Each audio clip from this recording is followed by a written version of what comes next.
गोहत्या बंदीच्या मुद्द्यावरून शरद पवार यांनी सरसंघचालक मोहन भागवत यांच्यावर निशाणा साधलाय।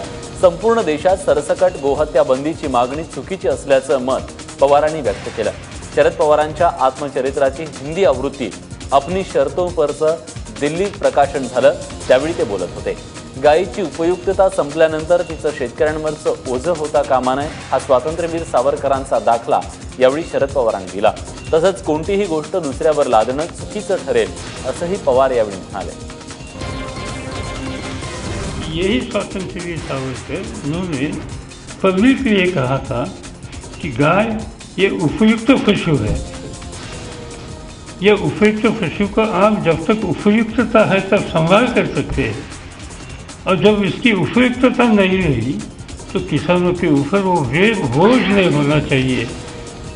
और इसलिए शायद किसी ने हत्या करके गोमांस खाया तो भी मैं उसको दोषी नहीं ठहर सकता हूँ। कुलभूषण जाधव यांना पाकिस्ताननं सुनावलेल्या फाशीच्या शिक्षेनंतर भारतात संतापाची लाट उसळली। नागपुरात भारतीय जनता युवा मोर्चाच्या कार्यकर्त्यांनी पाकिस्तानचा झेंडा जाळून त्याचा निषेध केला। भारत सरकारनं कुलभूषण जाधवांच्या सुटकेसाठी प्रयत्नांची शर्त करावी अशी मागणी यावेळी आंदोलनकर्त्यांनी केली।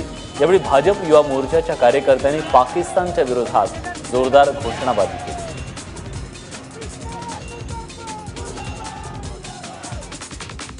यानंतर भिवंडीमधून एक धक्कादायक बातमी येते। आंघोळीसाठी गरम पाणी दिलं नाही म्हणून पत्नीच्या डोक्यात हातोड्यानं वार करून हत्या करणाऱ्या पतीला पोलिसांनी बेड्या ठोकल्यात। ठाणे जिल्ह्यातल्या भिवंडी परिसरात ही घटना घडली आहे। 2 दिवसांआधी आरोपी अयूब खान यानं पत्नी नसरीन बानोची निर्घृण हत्या करून पळ काढला होता। ज्यावेळी त्यानं ही हत्या केली त्यावेळी आरोपी दारूच्या नशेत होता। शांतीनगर पोलिसांनी या प्रकरणी गुन्हा दाखल केला असून आरोपी अयूब खानच्या मुसक्या आवळल्या। आरोपी अयूब खानला 2 मुली आणि 1 मुलगा आहे। एका मुलीचं लग्न झालं असून 2 मुली बापाच्या जाचाला कंटाळून मावशीकडे राहतात। पोलीस आरोपीला 13 एप्रिलपर्यंत पोलीस कोठडीत ठेवणार। क्षुल्लक कारण होतं, पती पत्नीमध्ये वाद होते आणि आंघोळीसाठी गरम पाणी का केलं नाही यावरून त्यांच्यामध्ये वाद झाला आणि त्यामध्ये रागाच्या भरात त्यांनी डोक्यामध्ये हातोडी मारलेली। त्याला भादवी 302 प्रमाणे गुन्हा दाखल करण्यात आलेला आहे। आरोपीला अटक करण्यात आलेली आहे आणि दिनांक 13 पर्यंत त्याची पोलीस कस्टडी रिमांड घेतलेली आहे आणि सध्या तपास चालू आहे। आता आपण बघूयात राज्यातल्या इतर काही महत्त्वाच्या घडामोडींचा सुपरफास्ट आढावा। मुंबईतल्या सीएसटी रेल्वे स्थानकात रेल्वेच्या 2 महिला अधिकाऱ्यांमध्ये तुंबळ हाणामारी झाल्याची घटना समोर आली आहे। सीएसटीवरील रेल्वे मुख्यालयातील स्वाती सिन्हा या अधिकारी महिलेनं ॲडव्होकेट डेलिला फर्नांडिस यांना बेदम मारहाण केली। डेलिला फर्नांडिस रेल्वेच्या तक्रार निवारण समितीच्या वकील आहेत, तर स्वाती सिन्हा सेंट्रल रेल्वेत वरिष्ठ पदावर काम करतात।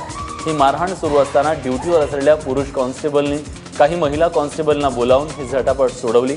या प्रकरणी माता रमाबाई पोलीस ठाण्यात तक्रार दाखल करण्यात आली आहे।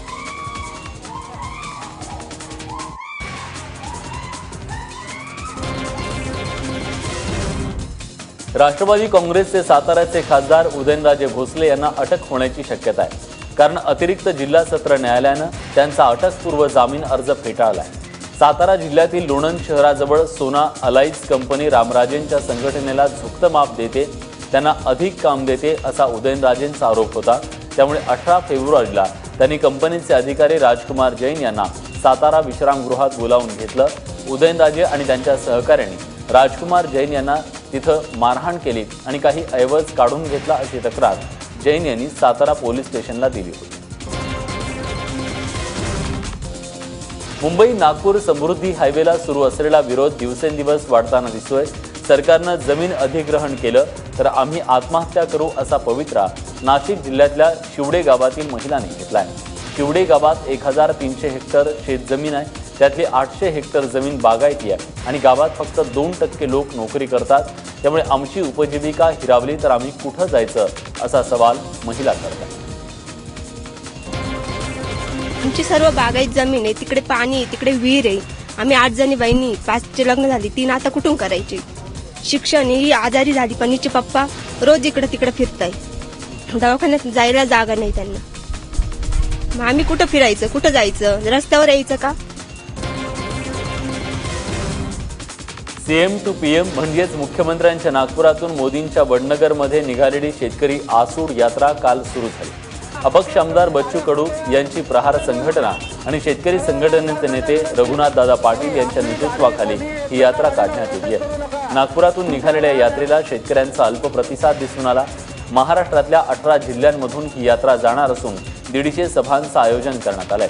21 एप्रिलला नंदुरबारमधून ही यात्रा वडनगरमध्ये जाईल. तिथं 1000 शेतकरी रक्तदान करून आत्महत्या विरोधी धोरण आखण्याची मागणी करणार आहेत.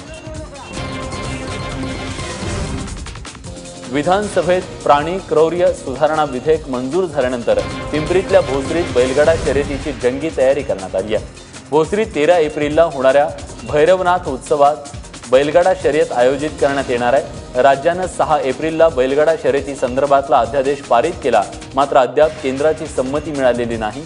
असं असताना बैलगाडा शर्यतीचं आयोजन करण्यात येत आहे. 3.5 शक्तिपीठांपैकी पहिलं शक्तिपीठ असलेल्या अंबाबाईचे दररोज वेगवेगळ्या रूपात आकर्षक पूजा मांडण्यात येते. सध्या उन्हाळ्याचा आणि हापूस आंब्याचा मोसम सुरू असल्यानं देवीची आंब्याच्या वनात विराजमान झालेली पूजा बांधण्यात आली. तसंच देवीला हापूस आंब्याचा नैवेद्य देखील दाखवण्यात आला. देवीची ही पूजा पाहण्यासाठी भाविकांनी मंदिरात मोठी गर्दी केली होती. शिवरायांच्या 337व्या पुण्यतिथीनिमित्त रायगडावर आयोजित कार्यक्रमाला मुख्यमंत्री देवेंद्र फडणवीस, सांस्कृतिक कार्यमंत्री विनोद तावडे यांनी दांडी मारली आहे. नियोजित कार्यक्रमानुसार रायगडावर हे मंत्री येणार होते, पण त्यांच्याशिवाय शिवभक्तांनी रायगडावर महाराजांची पालखीची मिरवणूक काढली. यावेळी काही शिवभक्तांनी ढोल आणि ताशाचाही गजर केला.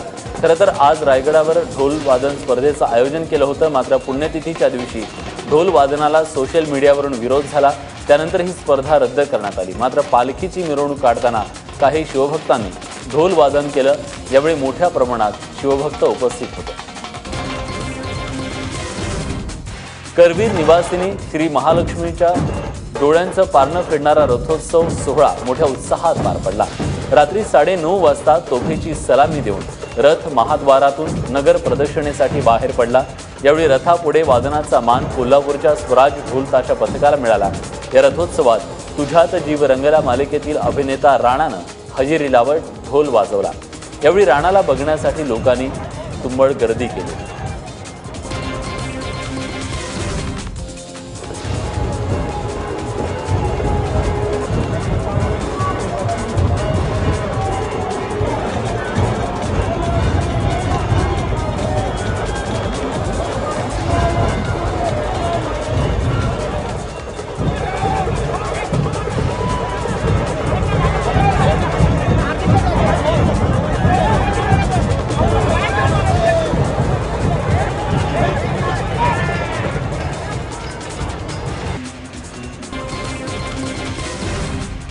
जागतिक ज्युनियर बुद्धिबळ विजेत्या आकांक्षा हगवणेनं आपल्या शिरपेचात आणखी एक मानाचा तुरा खोवलाय. आकांक्षानं ताश्कंदमध्ये आयोजित आशियाई युवा बुद्धिबळ स्पर्धेत दुहेरी मुकुटाचा मान मिळवला. या स्पर्धेत तिनं 18 वर्षाखालील वयोगटात क्लासिकल आणि ब्लिट्स या दोन्ही प्रकारांची विजेतेपदं पटकावली. मूळची पुण्याची असलेली आकांक्षा हे पुण्याच्याच SP कॉलेजात 11वी शिकते.